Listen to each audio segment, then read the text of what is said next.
Hester C. Jeffrey was a powerful and determined force in the fight for civil rights, women's suffrage, and community uplift during a time when Black women were often shut out of leadership spaces. Born in 1842, she was the daughter of a wealthy African-American contractor, giving her early access to education and social networks that many in her community were denied. She married Roswell Jeffrey, whose work as a steward on a steamboat allowed the couple to travel and connect with other activists across the country.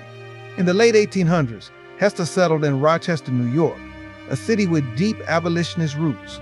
There, she quickly became a leading figure in the fight for women's right to vote, working alongside Susan B. Anthony and other suffrage leaders.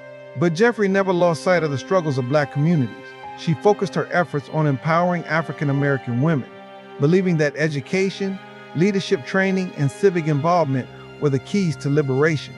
One of her greatest accomplishments was founding the Susan B. Anthony Club for Colored Women in 1902, named in honor of her friend. The club was dedicated to encouraging political participation, offering literacy programs, and teaching skills that would help Black women advance socially and economically.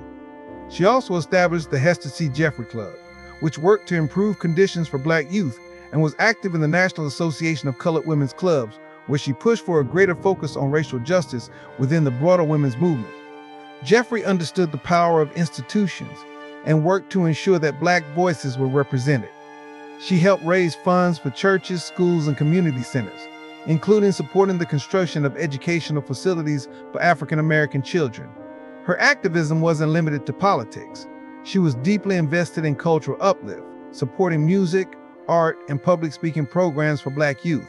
Hester C. Jeffrey's work spanned the Reconstruction era through the early Jim Crow period, times of both hope and extreme racial backlash. She moved skillfully between the Black freedom struggle and the predominantly white women's suffrage movement, often acting as a bridge between the two.